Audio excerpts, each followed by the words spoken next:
Viewers, आज का जो वीलॉग है वो बहुत ही मज़े का और इन्फॉर्मेटिव होने वाला है। जहां मैं आपको इस वीलॉग में क्वीन जो मिस्र की मशहूर मरूफ क्वीन थी क्लेओपेट्रा, उनकी हिस्ट्री के बारे में बताऊंगा। वहीं आपको मॉल ऑफ इजिप्ट का डिटेल्ड विज़िट और साथ इसकी हिस्ट्री बताऊंगा। तो लिहाजा आपसे गुजारिश है कि मुकम्मल जो है ये वीडियो को आखिर तक देखिएगा, बहुत ही मज़े की होने वाली है।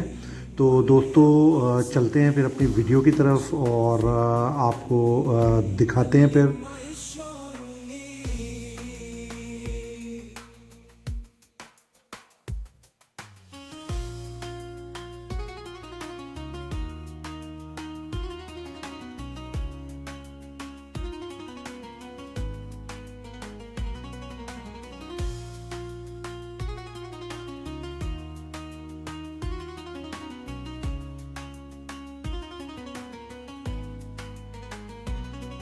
अस्सलाम वालेकुम दोस्तों, उम्मीद करता हूँ अल्लाह पाक की रहमत करम और फजल से आप सब खैरियत से होंगे।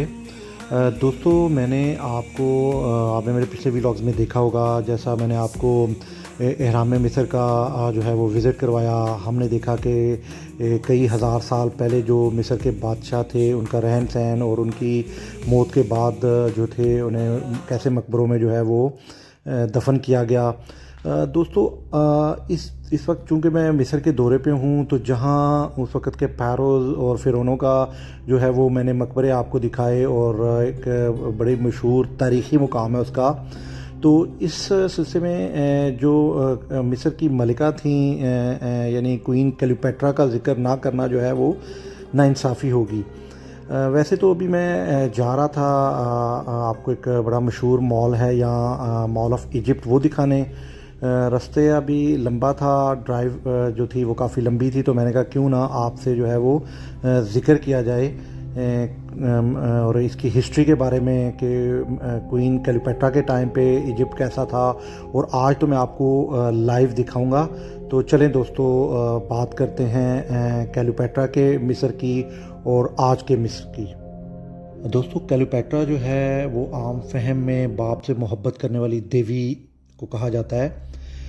सन 51 से 30 कबल मसीह तक मिस्र की बतलीमा सल्तनत थी, उसकी मलिका रही हैं ये क्लेओपेट्रा। और ये आखिरी जो फ़ाल हुकूमत है वो क्लेओपेट्रा की मानी जाती है बतलीमा सल्तनत के तौर पर। और बतलीमा ख़ानदान वो इसके जो बानी थे, बतलीमा अव्वल सूटर, उनकी औलाद थी जो एक मैसेडोनियन यूनानी जर्नैल और सिकंदर आज़म के साथी थे। क्लेओपेट्रा की पहली ज़बान क्वाइन यूनानी थी और वो वाहिद बतलीमा हुक्मरान थी जिन्होंने मिस्री ज़बान बाकायदा सीखी। और इसकी मौत के बाद मिस्र जो है वो रोमन सल्तनत का एक सूबा बन के रह गया, जिसने बहरा रूम में आखिरी हेलेनिस्टिक दौर की रियासत के ख़ात्मे की निशानदेही की। और ऐसा दौर जो कि सिकंदर आज़म के दौरे हुकूमत यानी 322 से 336 कबल मसीह से जारी था। व्यूवर्स, ऐसा बताया जाता है कि सन 58 कबल मसीह में क्लेओपेट्रा गालबन अपने वालिद ओइलस के साथ मिस्र में बगावत के बाद रोम में जलावतनी के दौरान रह रही थी। तो उसके वालिद ने अपनी बेटी और जो उनके हरीफ थे बेरेनिस चहारम, उनको अपने तख्त का दावा करने की इजाज़त दी। और जबकि जो बेरेनिस थे, जो क्लेओपेट्रा के वालिद के हरीफ थे, वो सन 55 कबल मसीह में जंग के दौरान मारे गए, जब बतलीमस रोमन फ़ौज की मदद के लिए जो है वो वापस आया। और 2 साल बाद इसकी मौत भी सन 51 कबल मसीह में हुई। तो क्लेओपेट्रा ने अपने भाई बतलीमी हश्तम के साथ मिलकर हुकूमत करना शुरू की, लेकिन इनके दरमियान भी इख्तलाफात जो है वो खुलेआम खाना जंगी का बायस बने। रोमी सियासतदान पोम्पियो सीज़र की खाना जंगी में अपने हरीफ जूलियस सीज़र के ख़िलाफ़ यूनान में सन 48 कबल मसीह की फ़ारसालिस जंग के हारने के बाद वो मिस्र फ़रार हो गया। वो पोम्पियो बतलीमस हफ्तम का सियासी हलीफ रहा था, लेकिन पटोलमी हश्तम ने अपने दरबारी ख्वाजा सराहों के कहने पर पोम्पियो को कैसर के पहुंचने और सिकंदरिया पर कब्जा करने से पहले ही घात लगाकर हलाक कर दिया था। इसके बाद सीज़र्स ने हरीफ बतलीमी बहन भाइयों के साथ सुलह करने की कोशिश की, लेकिन बतलीमस के चीफ एडवाइज़र यूथीनस ने सीज़र्स की शराइत को क्लीयोपेट्रा के हक़ में समझा, इसलिए इसकी अफवाज ने इसका और सीज़र के महल का मुआसरा कर लिया। कुमक के ज़रिए मुआसरा ख़त्म करने के फ़ौरन बाद बतलीमी हफ्तम का नील की जंग में मौत वाक़या हो गई। क्लीयोपेट्रा की सुतीली बहन आर्सिनो चाहरम को आखिरकार मुआसरे को अंजाम देने और इसके किरदार की वजह से एफिस जिला वतन कर दिया गया। सीज़र्स के क्लीयोपेट्रा और उसके भाई बतलीमी 14 को मुश्तरका हुक्मरान करार देने के बाद उसने क्लीयोपेट्रा के साथ अपना निजी मामला बरकरार रखा, जिससे उसका एक बेटा सिजेरियन पैदा हुआ। क्लीयोपेट्रा ने सन 46 और सन 44 कबल मसीह में एज अ क्लाइंट क्वीन के तौर पर रोम का सफ़र किया, जहां वो सीज़र के विला में ठहरी। सीज़र के कत्ल के फ़ौरन बाद टोलेमी 14 के बाद इसने कैसरीन को शरीक हुक्मरान का नाम बतलीमी 15 रखा। सन 41 कबल मसीह में तरसविस में क्लीयोपेट्रा की मुलाकात एंथोनी के साथ हुई, जो कि सीज़र की हुकूमत का हिस्सा था, जो बादना रिश्ते में बदल गई और जिससे क्लीयोपेट्रा से 3 बच्चे पैदा हुए। इसने आर्सिनो की फांसी इसी की दरख्वास्त पर अंजाम दी और पार्थिन सल्तनत और सल्तनत आर्मीनिया पर अपने हमलों के दौरान माली इमदाद और फ़ौजी इमदाद दोनों के लिए क्लीयोपेट्रा पर इंहिसार करने लगा। बाद अज़ां ऑक्टेवियन की 31 कबल मसीह की जंग में एंथनी और क्लीयोपेट्रा के बहरी बेड़े को शिकस्त देने के बाद ऑक्टेवियन की अफवाज ने 30 कबल मसीह में मिस्र पर हमला किया और एंथनी को शिकस्त दी, जिसके नतीजे में एंथनी ये बर्दाश्त ना कर सका और उसने ख़ुदकुशी कर ली। और बाद क्लीयोपेट्रा को मालूम हुआ कि ऑक्टेवियन जो है उसे अपने रोमन फातिहाना जुलूस में लाने का फ़ैसला कर चुका है, तो उसने भी जहर खाकर अपने आप को मार डाला। जी तो व्यूवर्स, ये थी हिस्ट्री क्लीयोपेट्रा की। अभी ख़ासी सीरियस गुफ्तगू हो गई है, तो चलते हैं, मैं आपको अपना एक्सपीरियंस बताता हूँ। दोस्तों, जब मैं एयरपोर्ट से आया था तो मैंने होटल की टैक्सी यूज़ की। चार्जेस डबल थे, लेकिन यह है कि बड़ा कंफर्टेबल और बड़ा इजीली जो है वो मैं होटल तक पहुंचा बग़ैर किसी टेंशन और परेशानी के। इसके बाद जब वेरी नेक्स्ट डे मैंने प्लान बनाया कि मुझे जो है वो एहराम मिस्र का दौरा करना है। एहराम मिस्र की विज़िट के लिए दोस्तों मैंने जो है वो उबर यूज़ किया। उबर सर्विस जाते हुए तो मुझे बड़ा अच्छा रहा एक्सपीरियंस, मुझे उन्होंने गेट पे उतारा, लेकिन वापसी पे मेरा सफ़र जो है वो टेंशन से भरपूर था। 2 बार जो है वो कैंसिल करनी पड़ी राइड, और भाई साहब जो हैं वो कैंसिल नहीं कर रहे थे और वो आ भी नहीं रहे थे। तो तीसरी बार मैंने जो है वो लोकल टैक्सी ली। भाई साहब ने जो है वो मेरे से पहले तय करके उसके बाद मुनकर हो गए कि जी नहीं, ये तो कम है, मैं गलत समझा था। मैंने वहाँ से भी उतरा, फिर इतनी देर में मेरे पास एक पुलिस की गाड़ी रुकी। उन्होंने आके कहा कि सर किसी मदद की ज़रूरत है, आप परेशान लग रहे हैं। तो मैंने कहा सॉरी सर, मुझे उस वक्त समझ नहीं आ रही थी कि क्या कह रहे हैं। तो मैंने उन्हें कहा सर मैं टूरिस्ट हूँ, मुझे समझ नहीं आ रही। तो फिर उन्होंने एक जो है वो मुझे इंग्लिश में पूछा कि जी क्या किया जा सकता है, आपकी मदद अगर चाहिए हो किसी किस्म की। मैंने कहा नहीं सर, बस मैं वेट कर रहा हूँ। तो मुझे वहीं एक कुछ टूरिस्ट थे, उन्होंने मशवरा दिया कि जी आप एक दीदी ऐप है, DIDI कोई दीदी ऐप है जो मिस्र में बड़ी अच्छी और अफोर्डेबल तस्वर की जाती है। तो मैंने वो ऐप उसी वक्त जो है वो इंस्टॉल की, और जब मैंने कॉल किया, जब मैंने वो कैब बुक की, तो वो फ़ौरन जो है विदिन 5 मिनट्स पहुंच गई, बड़ी अफोर्डेबल रही। तो उसके बाद मेरा तजर्बा चूँकि अच्छा रहा था, तो मैंने अभी जो है इसके लिए भी मॉल ऑफ इजिप्ट में आने के लिए भी जो है वही सर्विस इस्तेमाल कर रहा हूँ, और अल्हम्दुलिल्लाह बड़ा अच्छा एक्सपीरियंस है। इजिप्ट में आप जो है ये अफोर्डेबल है इन टर्म्स ऑफ, अगर अफोर्डेबिलिटी देखें तो ये या डीडी है या दीदी है सर्विस, ये ऐप आप इस्तेमाल कर सकते हैं। और इसके अलावा भी ख़ासी सर्विसेज हैं जो कि 24/7 है, जिस तरह के उबर है। तो चलें दोस्तों, अभी जो है वो मेरा आ चुका है फाइनल स्टॉप। तो देखते हैं, आपको भी विज़िट करवाते हैं, इसकी हिस्ट्री के बारे में भी बताएंगे।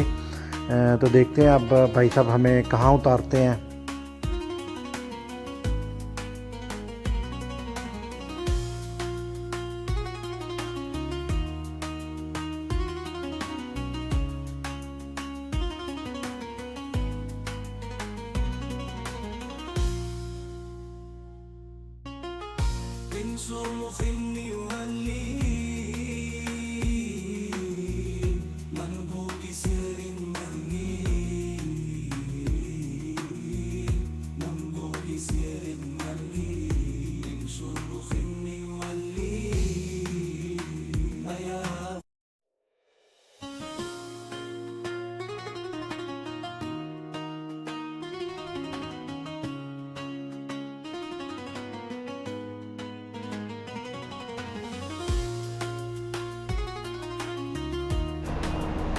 ठीक, this is the result, right. मैं इनसे भी इंफॉर्मेशन ले रहा था कि मुझे एग्ज़िट पॉइंट पर ड्राइवर उतार के चला गया। So thank you very much brother, thank you much.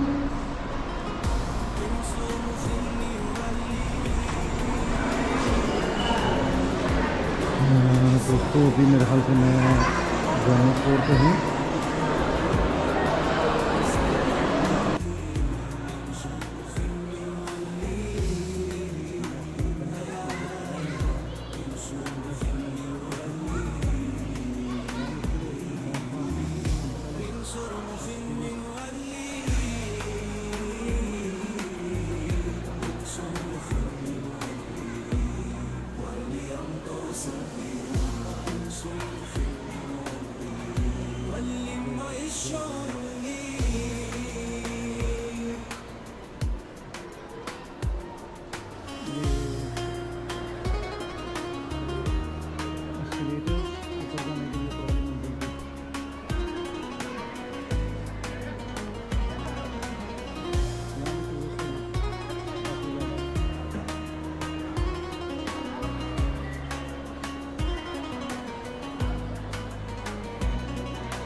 जहाँ लास्ट आपने देखे वीलॉग्स पिरामिड्स के थे, वहीं आज जो है ये डिफरेंट एक्सपीरियंस है।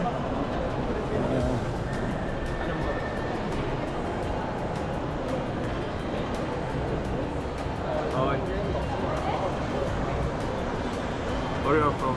Pakistan. Nice to meet you. Nice to meet From you. Syria.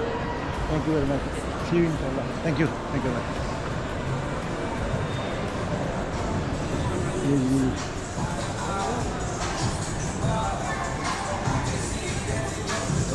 तो अब बात करते हैं मॉल ऑफ इजिप्ट की हिस्ट्री की।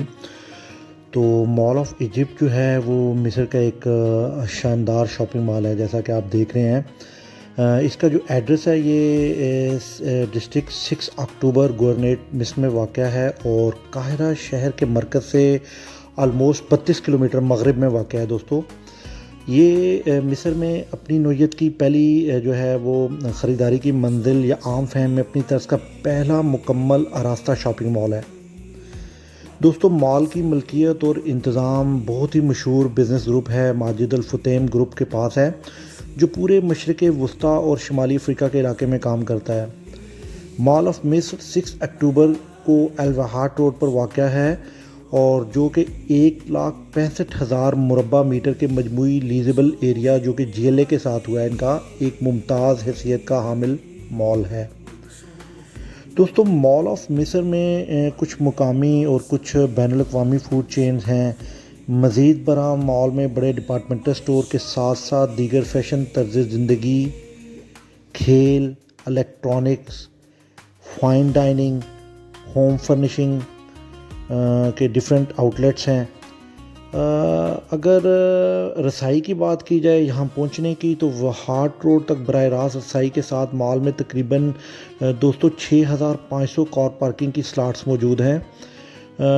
और मॉल ऑफ इजिप्ट की फैमिली जो है वो एक तफरीही खिदमात में इसका अपना एक मुकाम है और ये मिस्र में आप कह सकते हैं यानी बराआज़म अफ्रीका में पहला इसमें इंडोर स्कीइंग स्लोप वाक़या है और 21 मल्टी स्क्रीन वीएक्स सिनेमा और मैजिक प्लांट फैमिली। इसकी जो लागत है उसका तखमीना जो है वो 6 बिलियन इजिप्शियन पाउंड लगाया गया है, यानी 6 बिलियन इजिप्शियन पाउंड की मालियत से ये इसका जो बाकायदा आगाज़ है वो मार्च 2017 में हुआ था दोस्तों।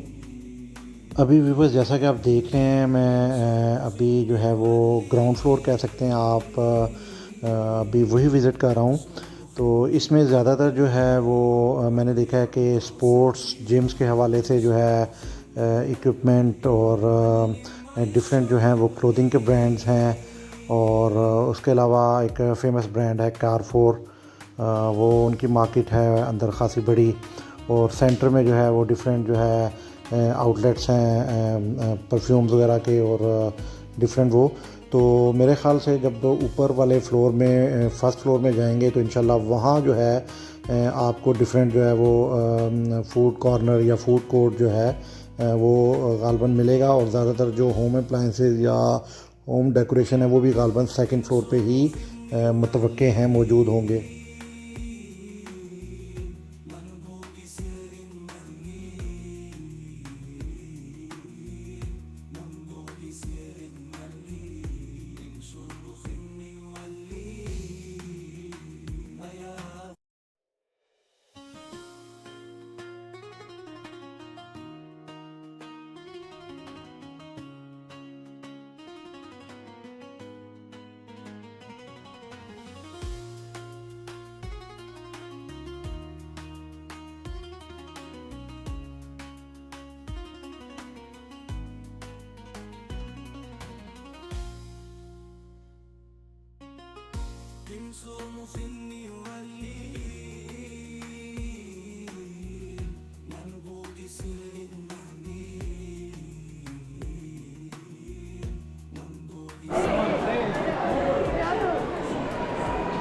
दोस्तों ऊपर फूड कोर्ट है मेरे ख्याल से।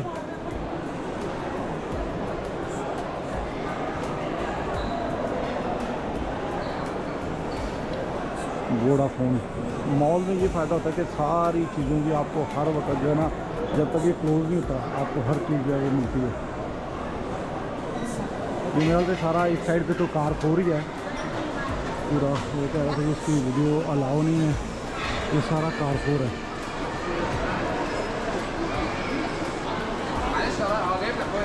ये भी माशाल्लाह रश देखें, इससे पता चलता है कि अच्छा खासा जो है ना वो कैसे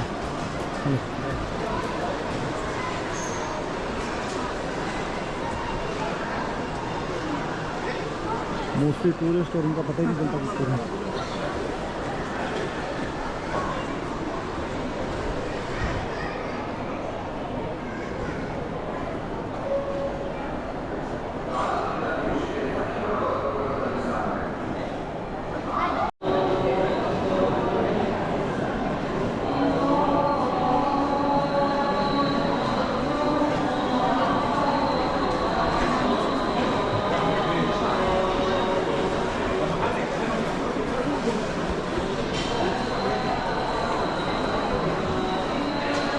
यहाँ के कारफूड देख के मज़ा आ रहा है दोस्तों।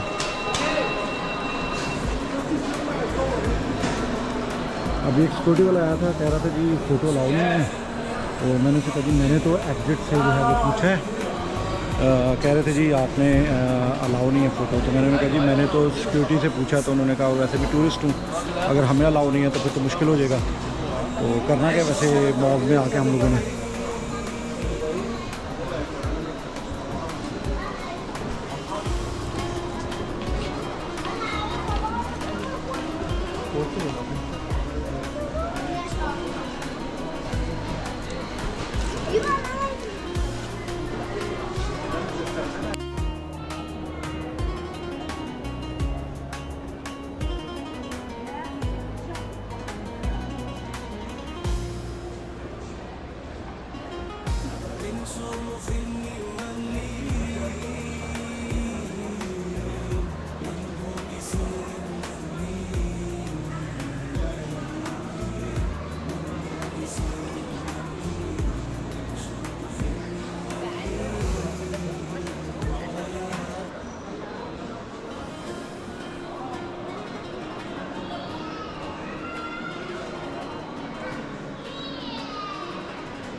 ये देखें दोस्तों यार कमाल का इंटीरियर का काम किया हुआ है।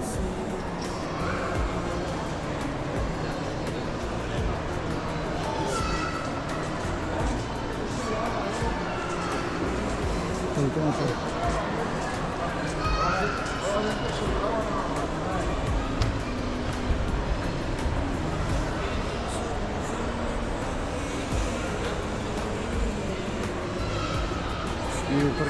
दोस्तों।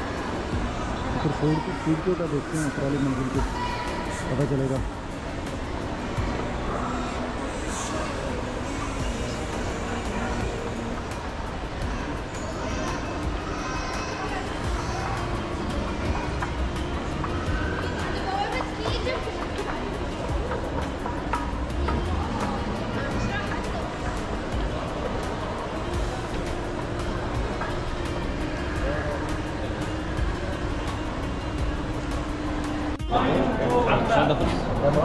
ये मैकडोनल्ड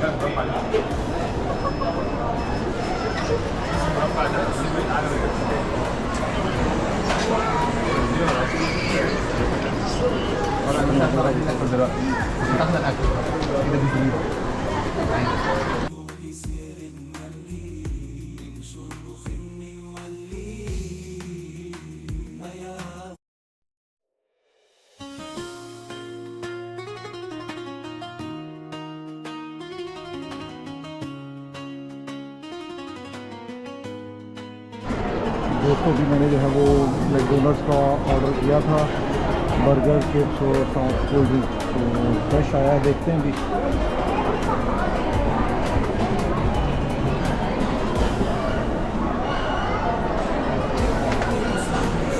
खाते हैं, टेस्ट करते हैं, फिर आपको बताते हैं।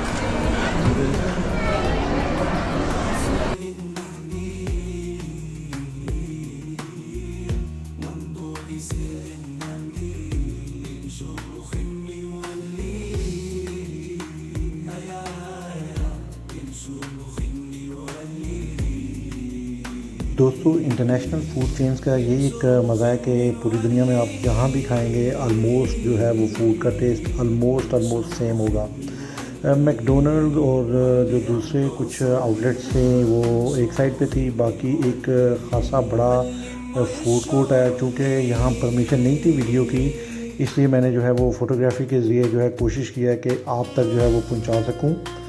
तो दोस्तों, ऊपर वाले फ्लोर में जो है वो ज़्यादातर घरेलू आराइश यानी डेकोरेशन और मोस्टली जो है वो फूड कोर्ट्स हैं इस फ्लोर पे।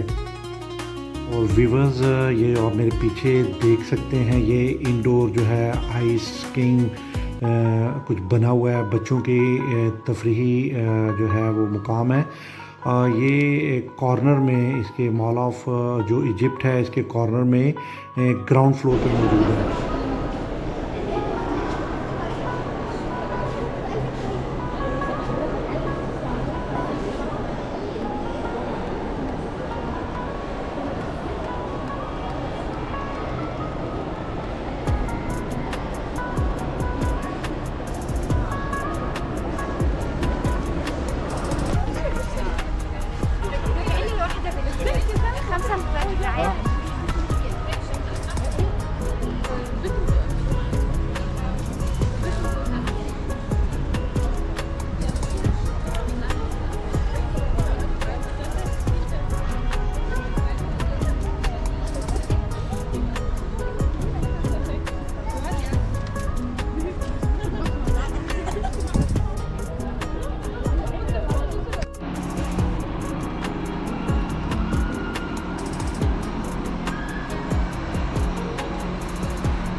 व्यूअर्स, मैं जो है अभी अच्छी तरह चूँकि एक्सप्लोर कर लिया है दोनों फ्लोर्स को। तो अभी मैंने जो है वो सेम डीडी ऐप के थ्रू जो है वो गाड़ी जो है वो अभी रिज़र्वेशन की है, बुकिंग की है और अब वेट कर रहा हूँ। इस वक्त मैं लेवल 2 पे जो है वो एग्ज़िट गेट पे खड़ा हूँ और वेट कर रहा हूँ। अभी कुछ ही देर में जो है वो इंशाल्लाह गाड़ी आएगी और ये सफ़र यहीं दोस्तों ख़त्म हुआ। तो फिर कोशिश करेंगे कि रास्ते में आपसे कुछ गपशप हो सके।